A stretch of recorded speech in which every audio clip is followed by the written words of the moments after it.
Good evening, beautiful woman. Welcome to Isaya's Inspiring Evenings, a podcast full of goddess stories, witches' secrets, colors of women and fairy seasons to integrate serenity, abundance, joy and magic into your life. This is episode 14, Organization, Planning and Rituals. I am IsayaBelle, creatrix, magico-pragmatic life and business coach, goddess teacher and traveling priestess, and this podcast aims to accompany you for peaceful and inspiring evenings. Isaya's Inspiring Evenings is a podcast published every week on Saturdays, and you will find more information and the references I am talking about on the website IsayaBelle.com. Subscribe to the podcast on the platform of your choice to be informed of the publication of each new episode. If you like this podcast, you can support it by leaving stars, blue thumbs and reviews on whatever platform you listen to me. Organized or fun? So, organization, planning, habits, routine, order. All of these notions are very often associated with something rigid, sad, even retrograde. Maybe you have already read this statement. I am disorganized, inefficient, unreliable, unmotivated and immature, but I am fun. The implication here is that the opposite is also true. If I am organized, efficient, reliable, motivated and mature, I am neither fun nor nice. This annoys me. First of all, the sense of organization therefore seems to be something that one has or that one does not have, which is innate and not acquired, which can neither be taught nor learned. And why the hell would you want to learn that, since it would make you boring, surly and monotonous? In addition, of course, the sense of organization, even the taste for organization and planning, are considered to be characteristic of conservative, conventional, and narrow-minded people. As for habits, they also have bad press. We often talk about bad habits, or about routine people and crusted. And the vocabulary is not mistaken, which opposes innovative and hackneyed, extraordinary and trite. My antonyms dictionary says so. So here you are, here am I, programmed to think that organization kills life, joy and fluidity. Another example, this sentence I found at random during my wanderings on the net. I am not moody, egotistical or disorganized. I am artistic. Here, organization is totally opposed to even art. Are you organized? Then you have no artistic sense whatsoever. While searching a little, I found other quotes and small funny images, not so funny, which confirm and validate this unconscious programming which associates organization with boredom. A clean office is a sign of an empty mind. One of the advantages of being disorganized is that one always has surprising discoveries. Being organized is for people who are too lazy to look for their stuff.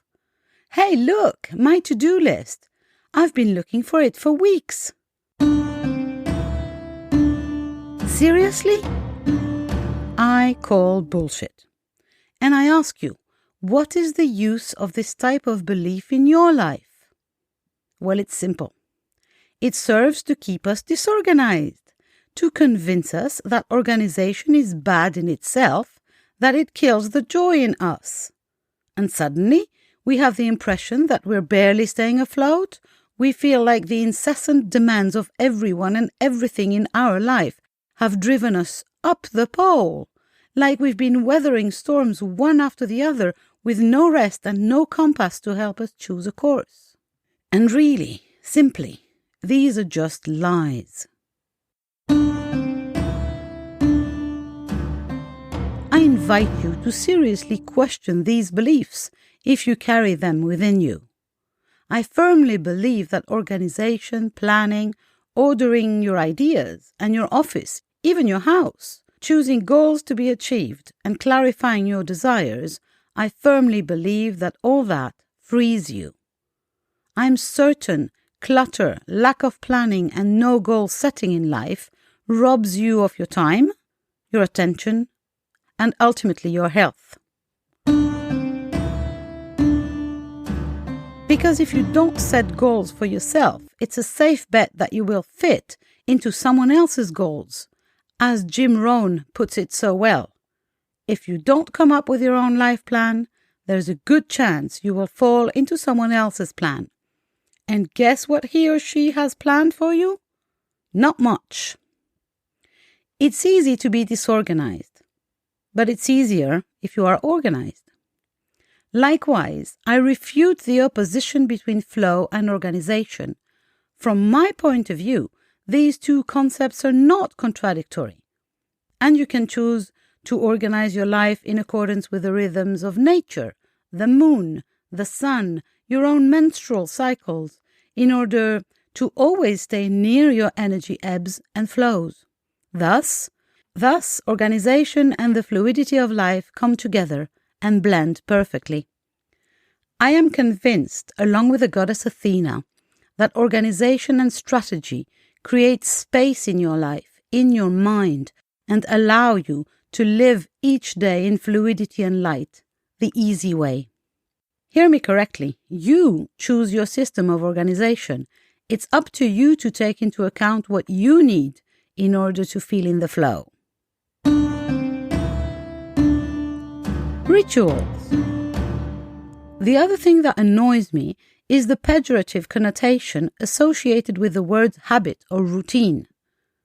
What if I offered you the word ritual instead?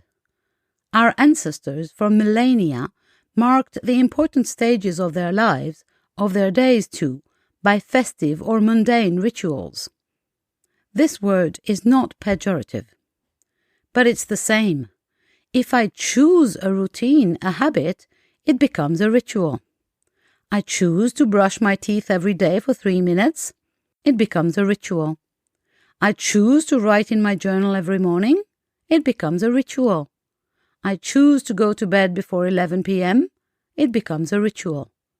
The difference is not whether it is a routine or not, but whether it is a choice or not. So my question for you is this: what do you choose? With, of course, the following subtitle: are you ready to stop running for a while, to take the time and make those choices? If your answer is yes, then I invite you to a free planning and organization challenge that I'm running next week. Because sometimes making these choices alone is complicated. Daring to change your habits is courageous and risky, so a little company doesn't hurt.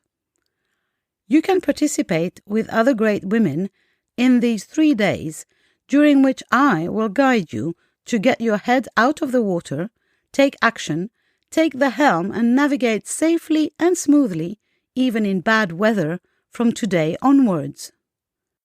Take this free 3 days challenge to organize yourself, to plan and change your days, to go from rough seas to sunny days. This challenge is chock full of information and implementation ideas to transform your life in just 3 days. And it's free.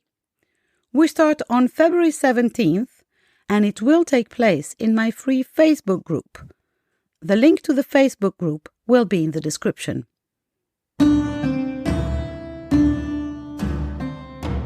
That's it for this episode. The next one is still in creation.